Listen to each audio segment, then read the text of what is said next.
오늘은 경계선에서 생긴 일이라는 제목을 가지고 하나님 말씀 증거하겠습니다. 벌써 이제 16번째 시간인데요. 지난주 말씀까지 보면 가나안 땅이 다 분배가 됐습니다. 그래서 모든 지파가 각 자기에게 배분된 땅을 다 소유했어요. 그래서 이제 여호수아가 할 일이 다 끝나가고 있습니다. 이제 여호수아의 고별 설교만 하면 이 여호수아의 말씀이 이제 정리가 되는 상황인데, 오늘 22장에 이상하게 삽입이 되어 있는 본문이 하나 딱 등장을 해요. 오늘 본문을 보면 지파 간의 싸움이 날 뻔한 이야기가 22장에 갑자기 등장을 합니다. 이제 고별 설교로 여호수아라는 이 하나의 이 책이 피날레를 마지막을 장식을 하면 끝나는데, 싸움이 날 뻔한 이상한 내용이 왜 등장을 하는가? 이 전체의 흐름, 성경의 문맥을 보아야 그 이유와 메시지가 명확하게 드러나는데, 오늘 메시지는 뭐냐면, 땅을 다 차지했니? 땅에 대한 배분을 다 마쳤니? 다 끝났니? 너희 인생에 이제 어려운 게 다 없어졌겠구나. 모든 걸 소유했구나. 그런데 모든 걸 가지고 있지만 그럼에도 불구하고 아무것도 누리지 못하고 모든 걸 빼앗기는 저주에 빠질 수 있다. 이걸 보여주고 있다는 겁니다. 우리 인생도 마찬가지죠. 오늘 성경이 우리에게 던지는 메시지는 너 다 가졌구나. 너 이제 끝났구나. 다 이뤘구나. 원하는 거 다 얻었구나. 그런데 너의 삶에 아무것도 누리지 못하는 일이 벌어질 수 있다. 그걸 주의해야 된다. 이것을 인생에서 잘 다루지 못하면 그렇게 된다는 겁니다. 이게 뭘까요? 오늘 그게 무엇인가? 오늘의 주제는 오해입니다. 오해. 오해 때문에 관계가 깨지고, 오해 때문에 모든 것을 소유했지만 다 놓치고 누리지 못하는, 오해를 다루는 방법을 모르면 모든 것을 소유하고 안정되어 있다라고 하더라도 아무것도 누리지 못하고 놓치게 될 수 있음을 오늘 성경이 보여주고 있다는 겁니다. 우리의 삶에 이 오해를 하나님께서 어떻게 허락하시고 그것을 통해 우리를 어떻게 다루시기를 원하는지 오늘 세 가지로 나눠서 살피도록 하겠습니다. 첫 번째 살필 것은 오해의 시작입니다. 오늘 지도를 보시면 이제 보면 이게 다 12지파가 땅을 다 배분을 받았어요. 그래서 우리가 지금까지 쭉 읽어보셨듯이 오늘 요단 가운데 뭐가 있어요? 여기에 가운데 요단강이 있죠. 그러니까 이스라엘에 보면은 갈릴리 바다가 있고, 우리가 여메라 불리는 사해라 불리는 여메가 있고, 그걸 이어주는 게 요단강이에요. 이 요단강을 사이에 두고 일이 벌어집니다. 무슨 일이 있었냐면, 요단의 여러분들이 보기에 오른쪽 므낫세, 갓, 여기 르우벤, 이 세 지파는 이스라엘을 쳐들어오기 전에 무슨 일이 있었냐면, 이 요단의 동쪽을 우리에게 주십시오. 우리에게 이 땅을 먼저 주시면 여기 끝까지 점령할 때까지 우리가 앞서서 싸우겠습니다 라고 약속을 했어요. 그래서 이 땅을 기업으로 받았단 말이에요. 그리고 약속한 대로 끝까지 와서 이 나머지 점령을 하는 것을 다 도와줬습니다. 그래서 이제 오늘 배경은 뭐냐면, 다 끝나고 배분이 마쳤으니까 다시 자기네 집으로 돌아가려고 하는 상황인 거예요. 돌아갈 때 어떻게 돌아갔냐면, 요단강 근처에 제단을 쌓았습니다. 왜 쌓았냐면, 원래는 그 요단의 서쪽을 하나님께서 이 부분을 기업으로 주셨는데, 거기에 해당하지 않는 부분을 자기네들이 받은 거잖아요. 거기에 해당하지 않는 땅을 자기네 기업으로 받은 거잖아요. 그래서 나중에 우리가 이 지리적인 요단강이라는 경계 때문에 신앙을 잃어버릴 수 있겠다. 혹은 나중에 시간이 지나서 우리 후손들이 이 땅을 원래 하나님이 주신 건데 너는 우리 민족이 아니야 라고 하는 문제가 생길 수 있겠다 싶어서 기념비적인 제단을 하나 쌓아요. 그래서 오늘 이제 서쪽에 이 10절을 보시면 이렇게 나와 있습니다. 같이 한번 읽어볼게요. 시작. 르우벤 자손과 므낫세 반 지파가 가나안 땅 요단 언덕가에 이르자 거기서 요단가에 제단을 쌓았는데 거기에 큰 제단이었더라. 큰 제단을 쌓았어요. 그런데 제단을 쌓았다는 것을 이제 서쪽에 있는 사람들, 서쪽에 있는 백성들이 알고 어떻게 하냐면 전쟁을 하려고 합니다.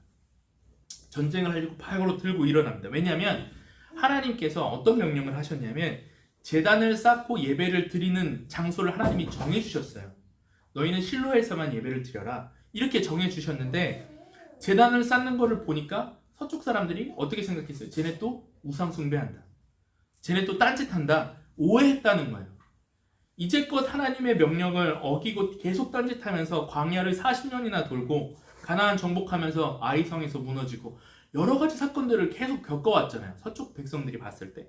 근데 또 어디서 이상한 제단은 그쪽에서만 쌓으라 했는데 이상한 제단을 동편 백성들이 쌓고 있으니까 야 이거 또 시작이냐? 라고 오해하는 거예요. 그래서 이걸 부시든지 얘네를 죽이든지 어떻게 해야 되겠다. 전쟁을 하려고 합니다. 12절 말씀 같이 읽겠습니다. 시작. 이스라엘 자손이 이를 듣자 곧 이스라엘 자손의 온 회중이 실로에 모여서 그들과 싸우러 가려 하니라. 이렇게 싸울 뻔한 이야기가 왜 마지막 여호수아서의 마지막 부분에 넣었는가? 오늘 내용을 이 문맥 안에서 살펴보면 성경의 메시지가 잘 드러나는데 너희가 땅 정복을 다 마치고 모든 것을 이제 소유해서 누릴 일만 남았어도 이루어 놓은 것을 하나도 누리지 못하게 하는 함정이 무엇인가? 관계 속의 작은 오해, 연합이 끊어지면 모든 걸 가지고 있음에도 누리지 못하고 평생 싸우다가 다투다가 끝난다는 겁니다. 그래서 오늘 이 두 지파가 오해를 풀어가는 과정, 연합을 지켜가는 모습, 이것을 통해서 우리에게 하나님이 메시지를 던지고 있으시다라는 거예요. 우리의 삶도 마찬가지죠. 하나님은 언제나 우리에게 무엇인가 성취하게 하실 것입니다. 그리고 나이가 먹어가면 먹어갈수록 뭔가를 얻게 하실 거예요. 지금 아름이가 제일 여기서 영하니까 지금은 아름이가 소유한 게 별로 없지. 집에 명의가 누구 거야? 그 옆에 계신 분 거잖아. 아빠 거지. 근데 그 아빠 게 아니야. 엄마 거야. 아빠 거, 엄마 거잖아. 근데 아름이가 대학을 가고 나중에 또 결혼을 하고 또 이렇게 가정을 꾸리면서 모든 것들을 소유하게 될 거예요. 그런데 그 가운데 나이가 먹고 뭔가를 얻는데 내가 나이를 먹고 인생에 뭔가를 가지고 있어도 그것을 하나도 누리지 못하고 그게 하나도 기쁘지 않고 인생이 너무 복잡해지는 방법이 있는데 그 길이 뭐냐면 오해를 잘 다루지 못하고 관계 속에서 연합이 끊어지는 것. 그럴 때 우리가 아무것도 누리지 못한다는 거예요. 그래서 하나님은 우리의 삶에 오해를 허락하시고 오해를 풀어가는 과정 속에서 이 연합이라는 게 얼마나 중요한가 이 가치를 보게 하신다는 거예요. 연합이 중요하다 이런 이야기를 하면 이게 잘 와닿지가 않습니다. 왜냐하면 개인주의적인 상황들이 우리의 삶에 너무 일반화됐죠. 개인주의적이죠. 그래서 목사님 요즘에 뭐가 그렇게 중요합니까? 연합이 뭐 그렇게 중요합니까? 개인이 성과 내고 개인이 노력해서 나만 잘 되면 되는 거지 다른 사람들끼리 싸우든 말든 뭐 정치고 사회고 우리 반 애들이 뭐 어떻고 저쩌고 교회에서 누가 싸우고 저는 이런 거 별 관심이 없습니다. 저만 잘하면 되죠. 저만 잘 살면 되죠. 아름아 이 생각이 어떻게 생각하냐? 이 말에 나름 타당하다고 생각하지 않아? 모든 사람을 다 도와주고 공부 못하는 애가 우리 반에서 공부를 잘할 때까지 섞여야 된다 이런 생각을 하진 않지. 그치? 개성적은 개성적이고 내성적은 내성적이고 각자 개인 플레이 각자 도생이지 라고 생각을 하잖아. 그런데 여러분 한번 잘 생각해 보세요. 요즘 젊은 사람들 MZ세대들이 그렇게 이야기하면서도 가장 스트레스 받는 영역이 어딘가 직장 사람들이 날 오해하고 내가 그 사람들을 오해하고 내가 오해를 받고 판단을 받는 여러 가지 상황 속에서 인생의 스트레스가 쌓여간다는 겁니다. 회사를 젊은 사람들이 왜 그만둘까요?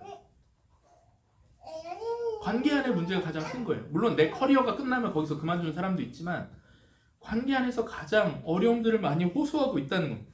우리가 그것을 직관적으로 알잖아요. 우리 인생이 진짜 큰 스트레스는 일이 힘들거나 돈이 없어서가 아니라 그 사람이 자꾸 날 오해하고 내가 그 사람을 자꾸 오해하게 되는 이 연합되지 못하는 관계 때문에 우리가 힘들어진다는 거예요.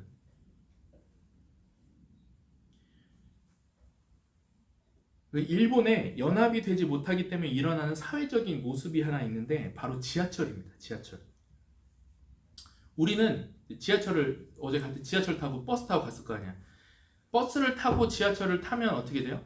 찍을 때 뭐라고 나와요? 띡 찍을 때 환승입니다 나오죠. 청소년입니다 나오나? 환승입니다 이렇게 나오죠. 그리고 지하철을 탔다가 또 다른 데서 버스를 타면 환승입니다 이렇게 나오잖아요. 그래서 지하철을 타건 버스를 타건 어떻게 가든 조금만 요금을 더 내면 내가 원하는 데까지 갈 수가 있죠. 근데 일본은 버스를 타고 지하철을 찍으면 요금을 2번 내야 돼요. 돈을 환승할 때마다 돈을 새로 내야 됩니다. 근데 그거보다 이상한 게 뭐냐면 예를 들어서 이제 2호선이 있고 4호선이 만약에 있어요. 그러면 환승을 해야 되는데 2호선과 4호선이 입구가 달라요. 지하로 연결되어 있잖아요. 우리나라는 대부분. 근데 입구가 달라요. 그리고 2호선을 탔다가 4호선 지하철을 갈아탈 때도 또 똑같이 돈을 내야 됩니다. 갈아타려면 무조건 밖으로 나와서 다시 들어갈 때 새롭게 돈을 내야 돼요. 그럼 우리보다 일본이 그래도 지하철 들어온 지 오래됐고 또 선진국이라고 하는데 왜 그런 시스템이 도입이 안 됐냐 찾아보니까 연합이 안 되는 거예요. 덩치 큰 민간 회사들이 다 지하철 2호선을 먹고 3호선 먹고 이렇게 하니까 아쉬울 게 없잖아요. 난 2호선만 잘 돌아가게 하면 돼 하니까 연합을 안 하는 거예요. 그 연합을 하지 않는 걸 고스란히 누가 떠하나요? 시민들이 떠하는 거예요. 그래서 일본이 경제 강국이라고 선전을 하지만 의외로 자전거를 타고 다니는 사람들이 굉장히 많습니다.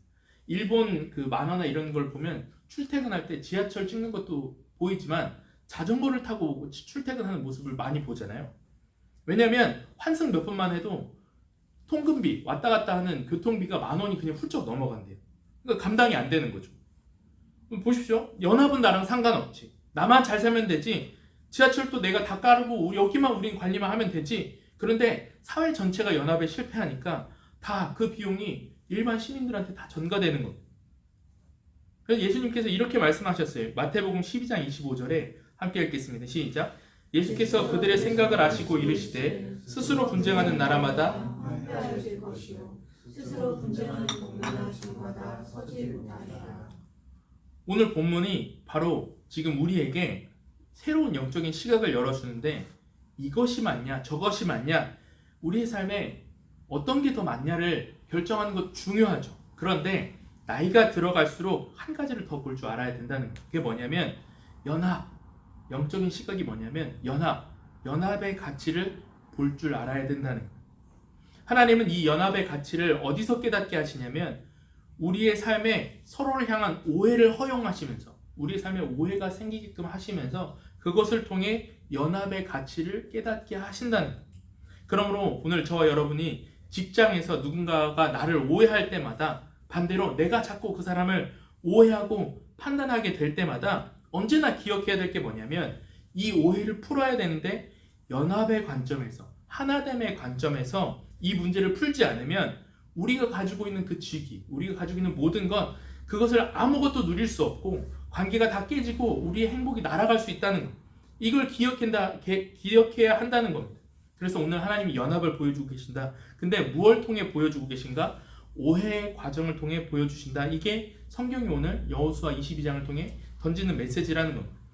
그럼 두 번째 살필 것은 오해의 출구인데 우리가 왜 서로를 오해하고 하나가 되지 못하고 연합의 유익을 누리지 못하는가? 나와 너, 이 둘의 사이에 연합을 막는 요소 뭐가 있냐면 우리 안에 죄가 있기 때문이라는 거예요. 그래서 성경에서 하나님은 하나 되라, 니네 연합해라 이렇게 단순하게 명령하거나 말씀하지 않으시고 오늘 본문처럼 연합을 통해 이 오해를 통해 우리에게 보여주시기를 원한다는 거예요.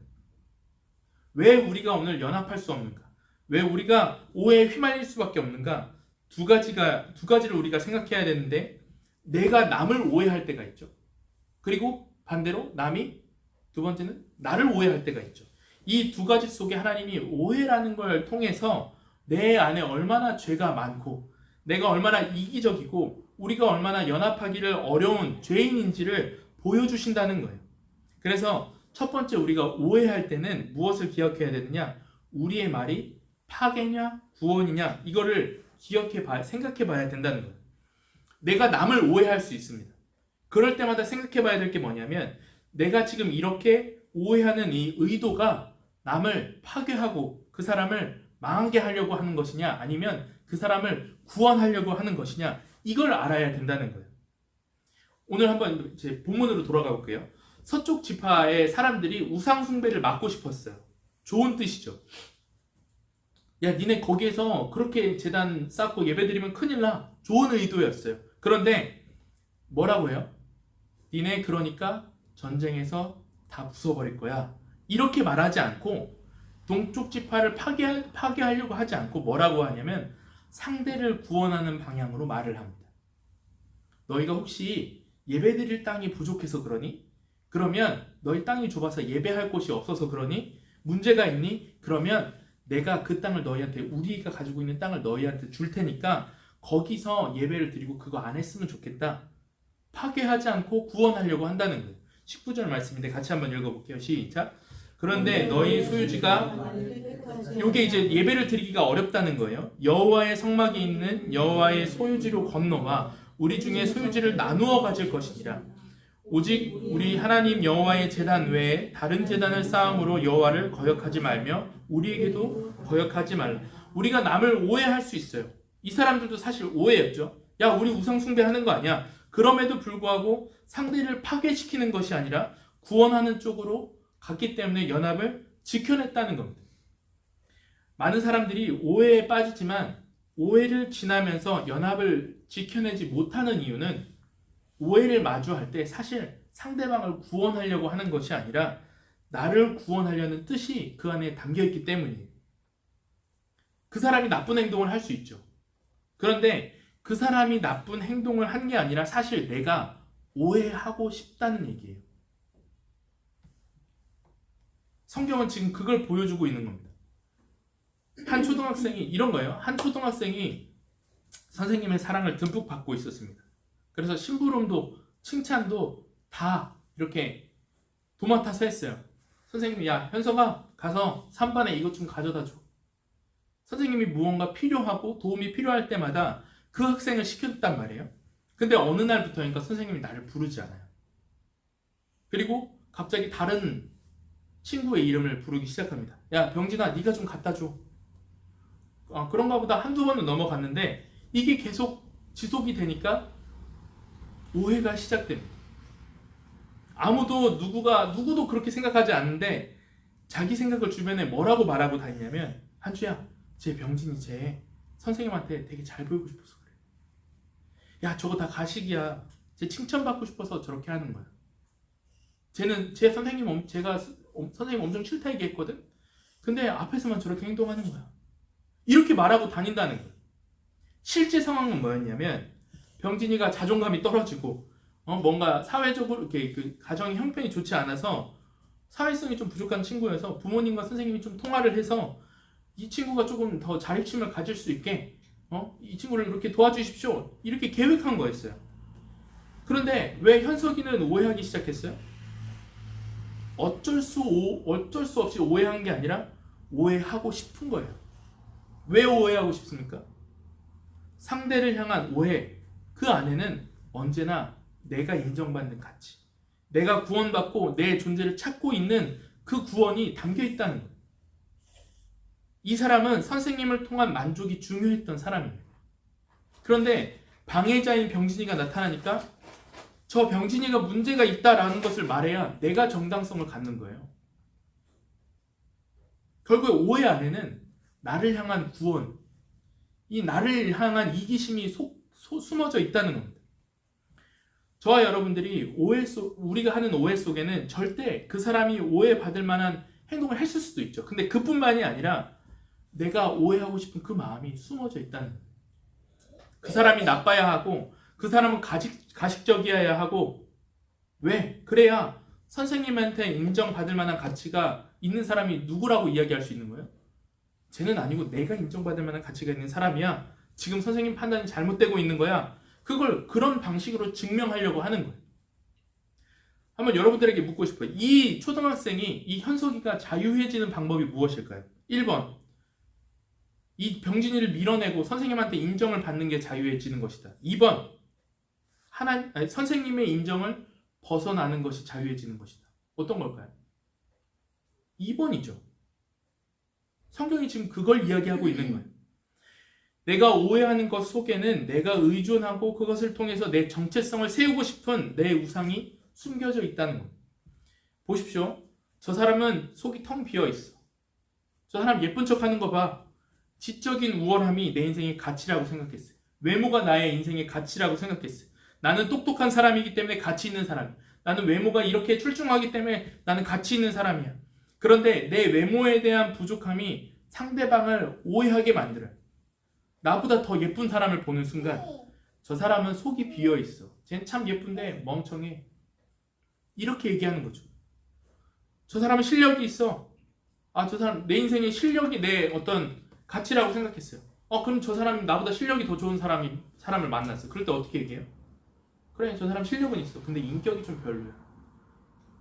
왜 자꾸 이렇게 이야기할까요? 왜 이렇게 오해하고 싶어 할까요? 나는 성격도 괜찮고 실력도 괜찮다고 생각했어요. 그래서 나는 좋은 사람이라고 생각했어요. 근데 실력이 좋은 사람이 나타났네? 그럼 보니까 이 사람은 일 처리를 하는데 조금 사람이 감정이 무미건조해. 화를 잘 내요. 그럼 어떻게 얘기해요? 저거 봐. 저 사람 화내는 거 봐. 되게 인격이 부족해 보이는 사람 같아. 저 사람 저런 식으로 카톡하는 거 보니까 저 사람 일을 저런 식으로 처리하는 사람이어서 잘하는 것처럼 보였네. 저 사람 일 처리 아주 못하는 사람이네. 이렇게 오해하고 싶은 겁니다. 왜 그렇죠? 나는 주의 자녀입니다. 나는 은혜로 서 있는 사람입니다. 이게 아니라 나는 일 잘하는 사람으로 이 땅을 살아가는 사람입니다. 이게 높아져야 되다 보니까 나보다 일 잘하는 사람을 만날 때마다 혹은 일을 못하는 사람을 만날 때에도 그 말을 꼭 해야 되는 거예요. 싫어져야 되고 오해해야 된다는 겁니다. 오늘 우리의 삶에 이 오해가 만들어질 때마다 하나님께서는 무엇을 보게 하시냐면 오해하고 싶어하는 나를 만나게 하십니다. 구원받고 싶어하는 나를 보게 하세요. 그렇기 때문에 상대방과 연합이 안 되는 거야. 상대를 파괴하고 나도 파괴하는 그것을 우리에게 오늘 성경을 통해 알려주고 계신다는 거예요. 하나님께서 나를 아신다. 하나님이 나를 사랑하신다. 그분의 인도함을 받는 사람이다. 이게 없으면 모든 오해 속에서 내 뜻이 극단적으로 이루어져서 남을 파괴하는 데까지 갈 거야. 하나님은 오늘 말씀을 통해서 경고하는 거예요. 알베르 까미라는 작가가 있습니다. 까미가 쓴 오해라는 극작품이 있는데 읽어보신 분 있나요? 이 오해? 어머니랑 딸이 여인숙을 운영을 해요. 이 둘이 가난을 벗어나기 위해서 어떻게 계획을 세우냐면 부자로 보이는 사람을 여인숙에 이제 받습니다. 그래서 그 손님이 집에 들어오면 여인숙에서 차를 한 잔 내줘요. 차를 내주는데 거기에 독약을 탑니다. 그래서 그 사람을 살해하고 그 사람이 가지고 있는 금품을 다 자기들이 취해서 살아가는 거죠. 그리고 그 사람의 시신은 그 앞에 강에 바로 던져버려요. 그러니까 상대를 통해서 내가 구원을 받겠다라는 거죠.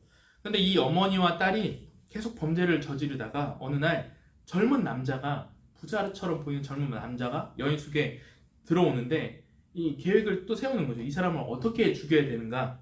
근데 어머니가 멈칫합니다. 이 대본을 제가 갖고 왔는데 같이 한번 읽어볼까요? 시작. 오늘 저녁에는 하지 말자. 이거 뭘 하지 말자는 거예요? 죽이지 말자. 그 사람에게 잠시 휴식할 시간을 주자꾸나. 우리도 갖고 어쩌면 그 여유 속에서 구원을 얻을지도. 이렇게 하고 딸이 대답을 합니다. 구원을 얻다니 그게 무슨 말씀이세요? 어머니는 영원한 용서를 받는다는 말이다. 그렇다면 저는 벌써 구원을 받았어요. 앞으로 다가올 미래에 대해서 저는 저 자신을 미리 용서했으니까요. 구원은 이미 우리의 손에 있는 거나 다 마찬가지예요. 어머니, 우리는 마음을 정해야 돼요. 오늘 밤에 해치우느냐 아니면 아주 그만두느냐예요. 딸의 얘기를 보면 구원은 누가 하는 거래요? 내가 하는 거야. 내가 하는 것이다.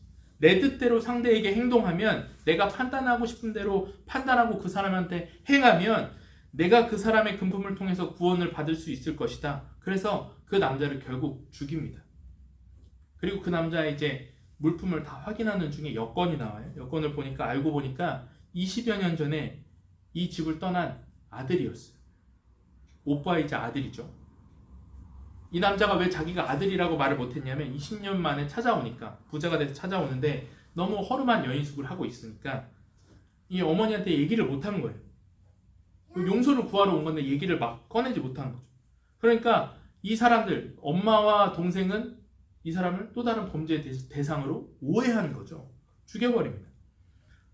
그리고 죽은 다음에 자신의 아들이었다는 것, 자신의 오빠였다는 걸 깨닫고 이 어머니와 딸이 스스로 목숨을 끊습니다. 보십시오. 상대에게 여유를 베풀지 않았어요. 상대를 오해했어요.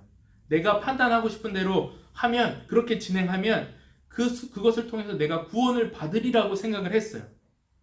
그런데 상대도 죽고 나도 죽는 결과가 나왔다는 거예요. 이걸 통해서 까미가 하고 싶은 말이 뭘까요?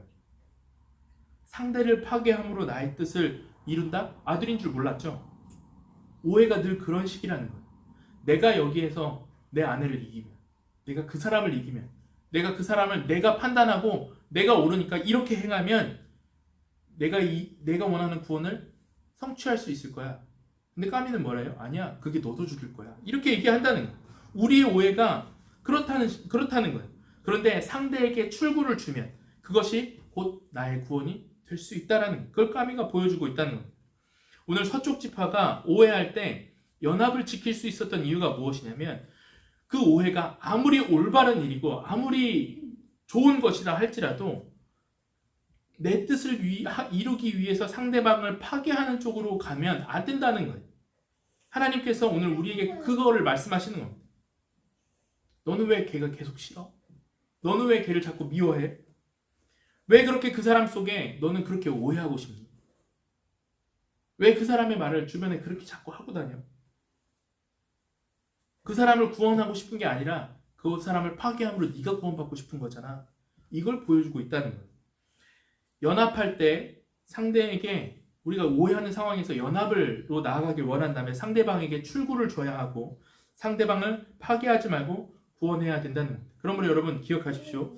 우리 모든 그리스도인들의 모든 관계의 사람들은, 우리 그리스도인들에게 우리가 관계하는 모든 사람들은 오해해야 될 대상이 아니라 구원해야 될 대상입니다.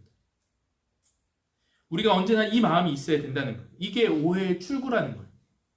그 사람에게 구원을 줄 때 우리가 동일하게 우리에게도 구원이 찾아온다 라는 겁니다.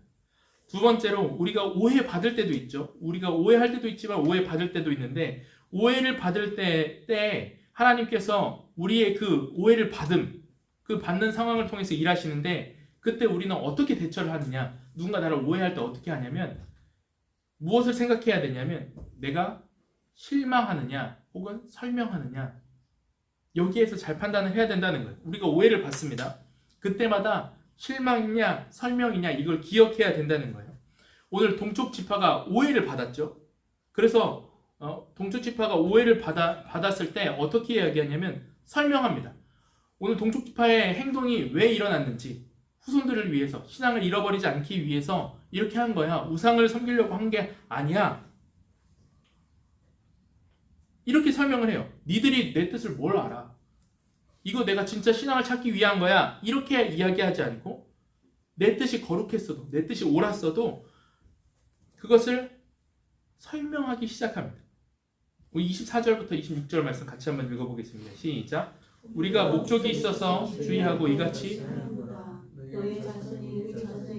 여호와 경외하기를 그치게 할까 하여 우리가 말하기를 우리가 이제 한 제단 쌓기를 준비하자 하였노니, 이는 번제를 위함도 아니요 다른 제사를 위함도 아니라 우리 하나님의 뜻대로. 오늘 보여주는 게 뭐냐면, 우리가 하나님의 뜻대로 아무리 가정이나 교회에서 선한 일을 혼자 한다고, 열심히 한다고 해서 다른 사람이 똑같은 마음을 가지고 지지하지는 않을 수 있다는 겁니다. 오해할 수 있어요. 다 지지하지 않을 수 있어요. 오해할 수 있습니다. 그런데 그때 오해를 받을 때 하나님께서 뭘 깨닫게 하시냐면, 왜 날 이해해 주지 못하지? 왜 그 좋은 뜻을 너 그렇게 곡해하냐? 이 하나님이 이렇게 분노하는 나를 보게 하시면서 내 의를 보게 하신다는 거예요. 우리가 연합에 실패할 때 대부분 어떠냐면, 상대의 이해를 다스려야 된다는 생각이 나한테 있어요. 누가 봐도 좋은 뜻이거든요. 근데 늘 분노는 언제 나오냐면, 왜 이 말을 이해 못하세요? 왜 이 좋은 뜻을 이해 못하니? 내가 널 그렇게 사랑하는데 왜 너는 그걸 이해 못해? 여러분이 상대가 이해를 못할 때, 직장에서, 가정에서 분노와 실망으로 한숨으로 밀어붙이시는 부분이 있습니까? 아니면 그걸 설명합니까? 여기에 오해받을 때 분노가 튀어나온다면 하나님께서 내 안에 얼마나 내 의의를 내가 자랑하고 싶어하는 사람인지 그걸 보게 하신다는 거예요.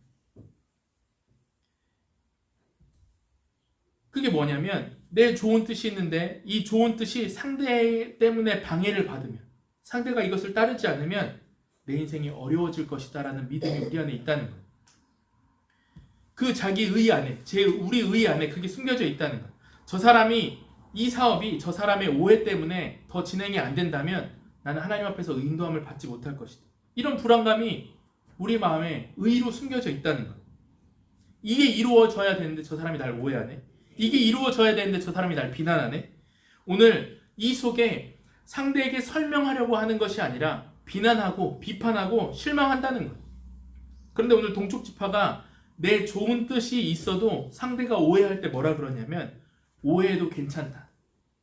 하나님 안에서 내가 인도함 받고 있다. 이렇게 고백을 합니다. 22절 말씀입니다. 같이 읽겠습니다. 시작. 전능하신 자 하나님 여호와, 전능하신 자 하나님 여호와께서 아시나니 이스라엘도 장차 알리라. 이 일이 만일 여호와를 거역함이거나 범죄함이거든 주께서 오늘 우리를 구원하지. 저 사람이 지금 오해하고 있는데 내가 그것 때문에 휘말리지 않겠다는 거예요. 이 자유함이 있다는 거예요. 오해해도 괜찮아. 하나님이 알고 계셔. 그래서 선한 길로 인도해 주실 거야. 분노와 실망감으로 한숨으로 그렇게 나아가는 것이 아니라 이 하나님과의 관계 안에서 자유함을 누린다는 거예요. 오늘 적용하면 우리가 하나님을 깊이 알아가면 알아갈수록 우리의 성품이 어떻게 변하는가, 상대에게 내 움직임을 솔직하게 친절하게 설명하는 습관이 생긴다는 겁니다. 제대로 설명하고 있습니까? 친절하게 설명하고 계십니까? 그럴수록 연합이 쉬워진다는 거예요. 어디서 뭐 하는지, 생각이 뭔지, 어떤 의도로 그것을 하고 싶어 하는지, 왜 돈을 쓰고 싶어 하는지, 그걸 왜 이렇게 알기가 어려워요? 우리가 살아가면서 설명하지 못하는 것 속에 나의 이기심과 나의 죄가 숨어 있어요. 그런 얘기를 하죠. 네가 뭘 알아? 네가 뭘 그렇게 간섭해? 내 뜻이 하나님의 뜻이거든. 간섭하지 마. 그냥 따라와. 많은 지도자들이 그렇게 얘기를 해요. 말하지 마. 따라오세요.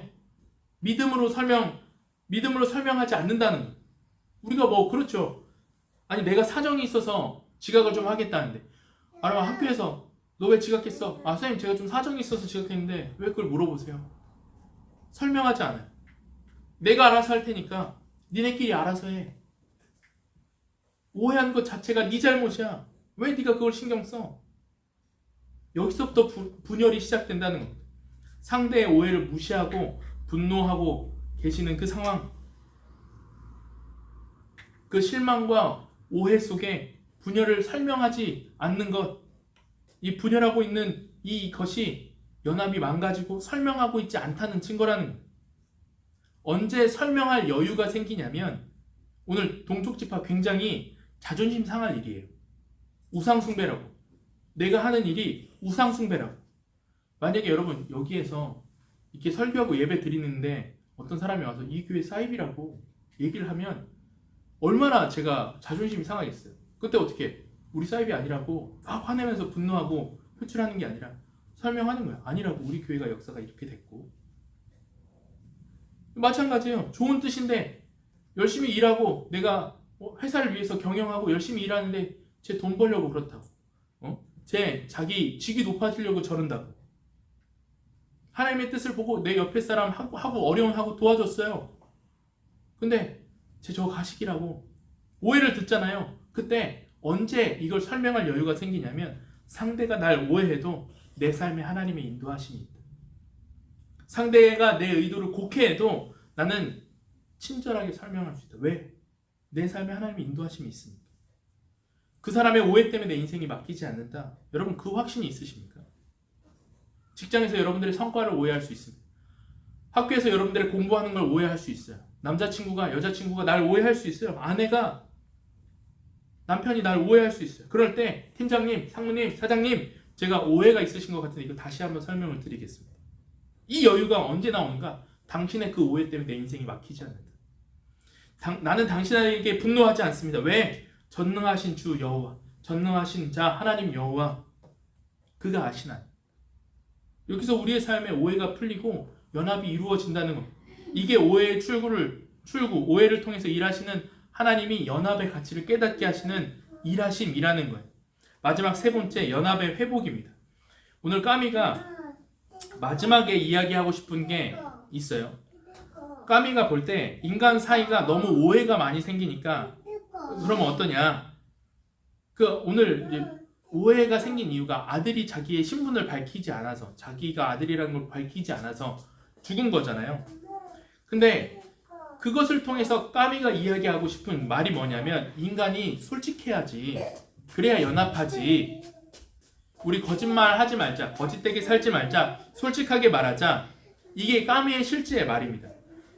한번 같이 한번 읽어볼게요. 시작. 만약에 다른 사람이 타인에게 올바르게 인식되기를 바란다면 단지 자기가 누군지를 솔직히 말하지 않으면 안 된다. 침묵을 지키고 있거나 거짓말을 하면 사람은 고독하게 죽게 되고 그의 주위의 모든 것은 불행에 빠지고 만다. 아무도 널 오해하지 않을 수 있는 방법 뭐냐면 솔직하게 얘기하는 거야. 솔직하고 당당하게 말해야 우리의 연합이 깨지지 않아. 오늘 본문이 뭐예요? 오늘 본문의 내용이 솔직하게 말해서 연합을 지켜냈다. 그런 얘기잖아요. 상대가 나를 오해하지 않고 연합이 지켜졌다. 그런데 오늘 성경은 오늘 이 까미의 말이 우리에게 적용되기 어렵다라는 것을 보여주고 있습니다. 저희 필찬이를 좀. 오늘 두 지파가 진실을 이야기했을 때 연합이 되고 오해가 풀렸어요. 근데 왜 오해가 풀렸을까요? 이 두 지파가 진실했고 깨끗했기 때문에. 그쵸? 진짜 우상 숭배를 하지 않기를 바라는 마음, 진실했죠. 그리고 진짜 우상 숭배를 하는 게 아니었어요. 진실하고 둘 다 깨끗했어요. 근데 여러분 한번 물어볼게요. 우리의 삶에 모든 걸 다 진실하게 말하면 어떨까요? 우리의 인생은 모든 걸 다 진실하게 얘기하면 오해가 다 풀릴까요? 더 관계가 연합이 될까요?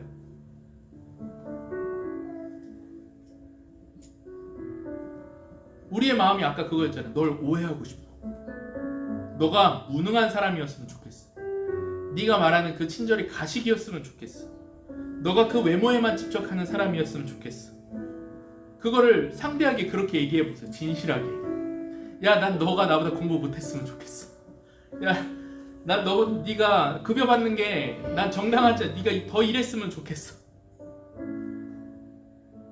오늘 성경의 마지막 질문이 그겁니다. 우리 인간 사이의 솔직함이 답이 되는가?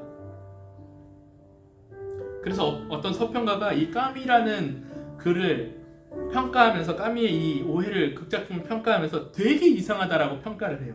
이렇게 썼어요. 같이 한번 읽어볼게요. 시작.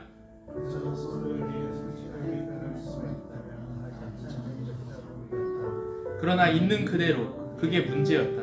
그러면 차라리 침묵이 낫지 않았을까? 정직함과 말이 구원이 될 수 없듯 거짓과 침묵 또한 구원이 될 수는 없다. 침묵도 그 나름의 갈등과 뒤틀림과 상처를 뱉어낸다. 그렇다면 구원은 처음부터 존재하지 않았던 것일까? 말을 통해서든 침묵을 통해서든 그 무엇을 통해서든 관계는 인간과 인간을 서로 뒤틀릴 수밖에 없고 고독할 수밖에 없고 따라서 불행할 수밖에 없는 것일까? 까미 너도 틀린 것 같아 이야기를 하고 있는 거예요. 성경은 이 까미의 답도 답이 아니다라고 말씀을 하고 있습니다. 사람과 사람 사이의 연합이 회복되고 오해가 해소되는 길, 동쪽 지파와 서쪽 지파가 오해를 해소할 수 있는 길, 그 길은 오해를 받으신 한 사람, 오해를 받으신 그분을 바라볼 때 해결될 수 있다라는 걸 성경이 보여주고 있습니다. 사람은 원래 오해가 없는 존재였어요. 사람과 하나님은 대화하는 존재였습니다. 그런데 우리의 오해의 근원이 어디서 있는가? 모든 사람과 사람의 사이의 오해의 시작은 사람과 하나님, 사람이 하나님을 오해하면서부터 시작됐음을 보여주고 있습니다. 뱀이 하나님을 오해하게 만듭니다. 창세기 2장 5절에 이렇게 돼 있어요. 너희가 그것을 먹는 날에는 너희 눈이 밝아져 하나님과 같이 되어 선악을 알 줄 하나님이 아심이라. 하나님이 너에게 숨기고 있는 거야. 하나님은 널 사랑하지 않으셔. 뭘 숨기는 게 있으셔. 오해가 이 오해가 사람을 파괴시켰다는 거예요. 그 말을 듣고 사람이 하나님을 오해했어요. 선악과를 먹으면, 내가 그 뜻대로 행하면 내가 뭔가를 얻을 수 있을 것이다. 내가 스스로를 구원할 수 있을 것이다. 까미의 작품이랑 똑같죠? 내가 독을 타서 먹이면 금품을 얻을 수 있을 것이다. 그런데 독을 타서 먹였다가 아들이 죽어서 돌아옵니다.